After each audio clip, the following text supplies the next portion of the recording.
Hi there, this is Solitary Ronin from Solitary Ronin Films, and welcome to another Top 10 video. And today I would like to do Top 10 John Carpenter films. Now obviously this is just my own personal opinion, and I'm sure people would have a different Top 10, and please let me know in the comments what your Top 10 would be. John Carpenter's he's probably in most film fans' kind of top 20 directors, but obviously he's kind of had two careers as far as he has some really great films, and then he also has some not so great films. So for me he is probably like a top 25 director rather than a top 10 director, just because in my opinion his batting average isn't as high as other people. But obviously his best you can put up against anybody's, and his best are really influential, you know, really kind of visionary films. But quite a lot of them weren't actually successful at the time. He's one of those filmmakers that kind of got more acclaim through video and through kind of cult followings rather than initial box office. So without further ado, let's start at number 10. And this is a film that will be a controversial pick for its position, and I may shock a lot of people by saying I don't actually have this film, so I've got nothing to hold up, and that film is Halloween. Now I recognise the importance of Halloween, the influence of Halloween, but I'm not really a slasher film fan. I understand it is one of the seminal slashers, and it's one of the kind of the prime examples of a low budget film that made a lot of money. I think up to relatively recently, it might have been the Blair Witch Project that actually overtook it, but it was the biggest grossing independent film at one point. I think it was made for about $700,000. I'll probably be wrong. And it grossed about 20 million or something like that on its original release. So again, I kind of recognise the influence, I recognise how lovely it looks, technical wise. Obviously it was one of the first films he did with Dean Cundey, the cinematographer, and as usual it's one of the trademarks of Carpenter because he uses Panavision with the wide angle lenses, and it really gives you that depth of vision. So yeah, everybody knows the story of Michael Myers. Again, I'm going to be controversial and say I actually prefer Halloween 3 to Halloween, and Halloween 3 has really nothing to do with Michael Myers, and I may do a random review of that later today or later this week. I know this is heresy for John Carpenter fans, but Halloween at number 10. Now at number 9, again it might be a little bit low in people's lists, but it's Big Trouble in Little China. Now this is the Arrow release, which is very nice, and as usual with Arrow there's lots of lovely special features. The thing with John Carpenter, most of the releases actually have a commentary by Carpenter, and I wouldn't say his commentaries are the best. There's quite a lot of stuff he's forgotten about over the years, or he's maybe not sure of, but his commentaries are usually a lot of fun. So while I maybe wouldn't put his commentaries up there with Michael Mann or Cronenberg or John Sayles, His commentaries are always worth checking out because they're usually rather fun. This is a little film that, if you listen to the interviews on this version, the studio kind of wanted Indiana Jones, and they kind of got a bizarre John Wayne impersonation from Kurt Russell, and if you actually study the film, Kurt Russell isn't actually the lead character. He's kind of sidelined, he's the outsider, which is kind of interesting. And again, over the years, this has garnered more kind of acclaim and cult status, like I said earlier, like most of his films have. This is just complete nonsense, complete hokum, but it is a lot of fun. The studio was completely confused by it when they saw it. They originally wanted Carpenter to go back and take all the laughs out of it to make it straight, and then they watched it again, and then they asked him to put it all back again. Yeah, so a troubled production, which is apt considering it's called Big Trouble. So yeah, a very silly Friday night film. You don't have to think about it too much. It's another John Carpenter, Kurt Russell film, and it's a bit of silly fun. So at number 9, Big Trouble in Little China. Now number 8 is another strange premised film. It's Christine. It's based on Stephen King's book about a killer car. Not sure how they pitched that. This is the Powerhouse Indicator release, and this is spine, don't know whether you can see that, probably can't. That's spine number 1 on the indicator label. And again, this is a lovely print by Indicator, and it has a nice 3-part making of, and it has a nice John Carpenter commentary on it. So this is a film set in the 50s about a high school loser who finds an old car and does it up and slowly becomes obsessed with it, slowly falls in love with it, but it has a mysterious and dark past, and it's just a lovely film.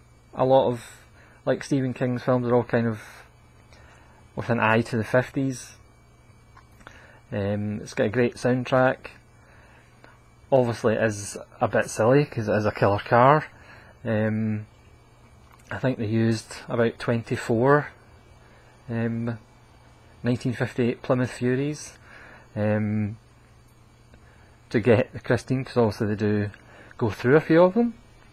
But it's really about the obsession. It's about how obsession can change you, because the lead character does go through a bit of an arc from a loser to, quite frankly, a nutter. And it's really well done. It's nothing special, you would say, and that's why it's number 8.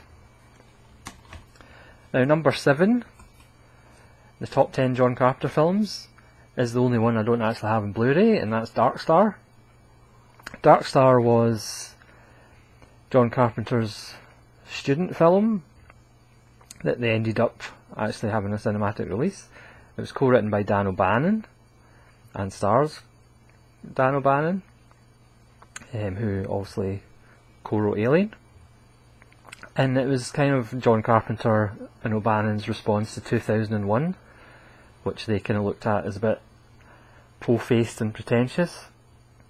So they did their own kind of space film about a crew who goes around blowing up planets, and the the crew is very bored and they're usually smoking pot, listening to country and western music, and they encounter an alien, but it's a little bit different from the Xenomorph in the Sigourney Weaver films.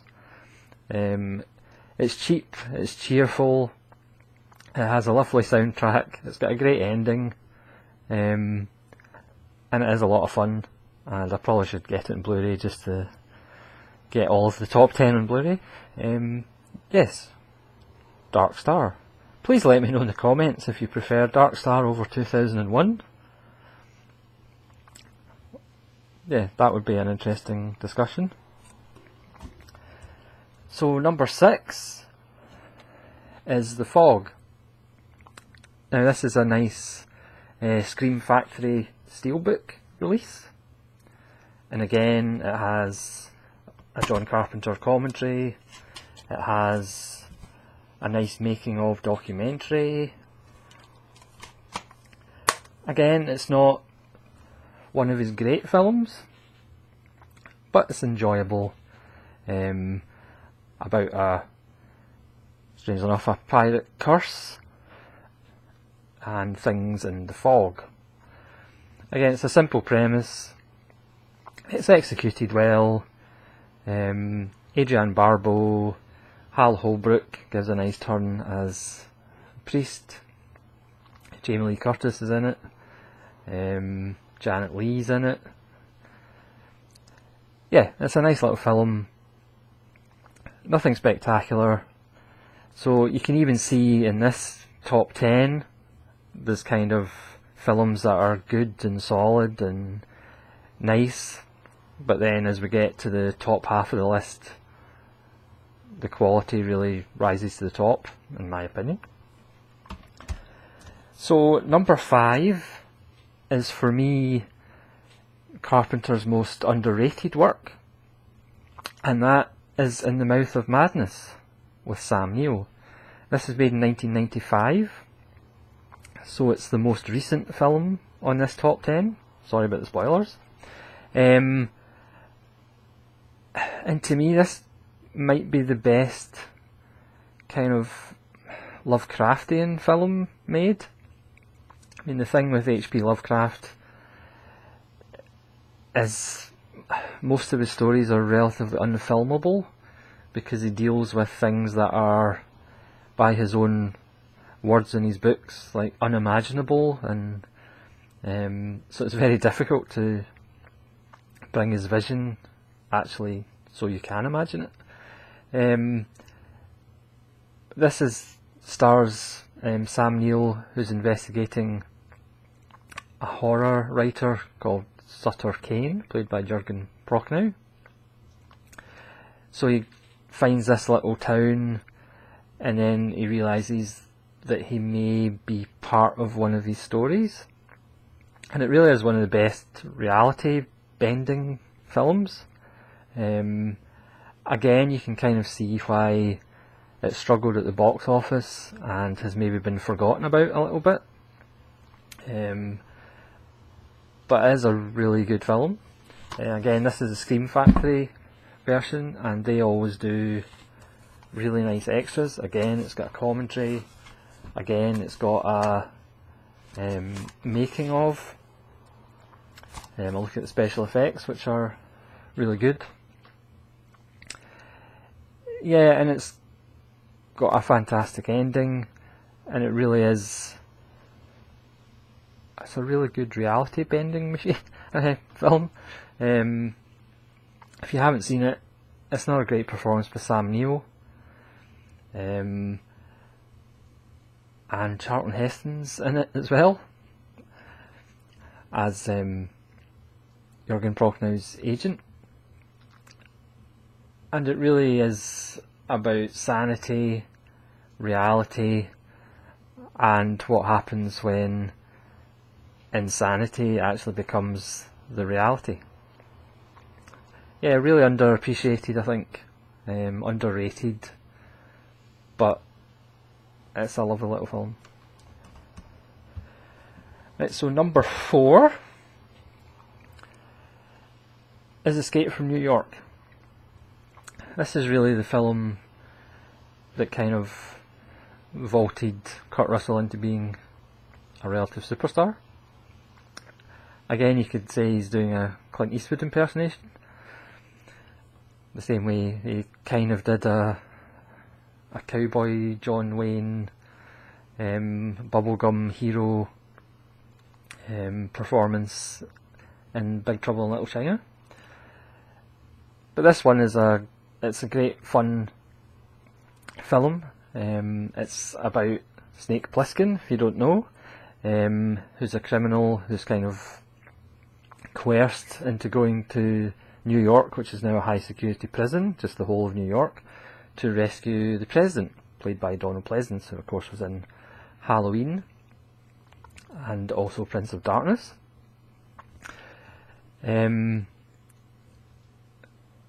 Yeah, and it stars Lee Van Cleef as well, Isaac Hayes, Harry Dean Stanton. Yeah, and it just doesn't really stop, doesn't slow down. As the side of buses would say nowadays, it's an adrenaline-filled thrill ride. Great one-liners by Kurt Russell. It's certainly his coolest character. I'm sure everybody watching has seen it, but if you haven't, it's well worth a look. So that's number 4 on John Carpenter's Top 10, Escape from New York.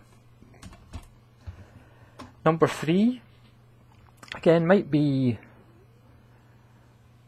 maybe not as underappreciated as In the Mouth of Madness, but certainly fairly underappreciated. I think it's only fairly recently it's kind of got Blu-ray releases and a bit more popularity, and that's They Live. I mean, look at that cover, how can you resist a cover like that? And this stars Rowdy Roddy Piper, the ex-WWE wrestler, who actually gives a good turn, and the wonderful Keith David. And it's a really interesting film. Again, I don't really want to give too much plot away for people who haven't seen it before, but it's one of those rare films that kind of focuses on perhaps the underclasses. It kind of starts in pretty much a homeless encampment, and it's a guy trying to find work. It is in an era of Reagan America, so there's lots of people living in the street, and then Rowdy Roddy Piper kind of investigates something going on in a church and kind of uncovers a heinous plot and conspiracy, slowly convinces Keith David, who he works with, that something's going on, and they get involved in trying to stop the conspiracy. Again, it's another fantastic ending, and it does have one of the most historic fight scenes in cinema history, and it does feature sunglasses quite a lot. It's just a fantastic film. It's about media manipulation, it's about commercialism, consumerism, capitalism, lots of isms, and it's just a great film. So that is number 3. Number 2, I was going to say is a personal favourite, but of course it is. It's Assault on Precinct 13. This is a really low budget film. This is one of his early ones, and it's just awesome. This was remade with Lawrence Fishburne and Ethan Hawke, which was terrible, but this is a great little film. Again, I first saw this on BBC Two's Moviedrome with Alex Cox, and obviously instantly fell in love with it. It's essentially an urban Rio Bravo. It's heavily influenced by Rio Bravo. Characters speak lines from Once Upon a Time in the West by Sergio Leone. And it has Austin Stoker as a cop who's looking after this rundown police station, and then events conspire that they're under siege. And it's just well constructed. He has to enlist the help of a couple of criminals, because the people who are holding the police station under siege aren't really interested in who's in the police station. And it zips along. It's low budget, but don't let that put you off. It's hard boiled. The dialogue's fantastic. The cast, even though it's not got any stars in it, is just awesome, and it's a really cool movie. And please watch this instead of the remake. Assault on Precinct 13. So the number one film, as you may have guessed, it's Elvis the movie. No, it's not. It's The Thing. Now, what can you say about The Thing that hasn't been said before? It's a masterpiece. It's probably in my top 10 films of all time. Again, it's probably the classic John Carpenter film that was underappreciated when it was released in theatres. This was made in 1982, and as you may know, that was the year of E.T. It was also the year of Blade Runner. So, because of E.T., Blade Runner and The Thing just didn't stand a chance and got buried. And again, it was only really through VHS, if you remember VHS, that it began to have a cult following, and it's now obviously regarded as the masterpiece that it is. This is not a complete remake of The Thing from Another World from 1951. This is more based on Joseph Campbell's short story Who Goes There? And it's just fantastic. I mean, the ending is awesome, even though the studio forced John Carpenter to shoot a different ending, which thankfully they didn't use. It's one of those great ensemble pieces, right up there with 12 Angry Men, and it's essentially, if you don't know about an Antarctic exhibition who find something in the ice, and it's just one of the greatest films of all time, about paranoia, about the spread of disease. It's just a great ensemble cast. Ennio Morricone does the score, which is a bit of an unusual score for him, but it's fantastic, as Ennio Morricone is the greatest composer of the 20th century. The physical effects by Rob Bottin are legendary. There was a prequel in 2011 which used CGI effects, which was terrible, but these practical effects still stand up, 36 years later? Endlessly quotable. The number of times said the first goddamn week of winter. It ain't Fuchs. Watch Clark. Oh, tremendous. So this is The Thing, which is number one, and this is the Arrow release, which has lots of lovely extras, and that's the cover without the Parker. Again, it's got another John Carpenter commentary, and the making of documentary is about an hour and a half, and it is one of the best making of documentaries. I highly recommend that if you watch that as soon as you watch the film.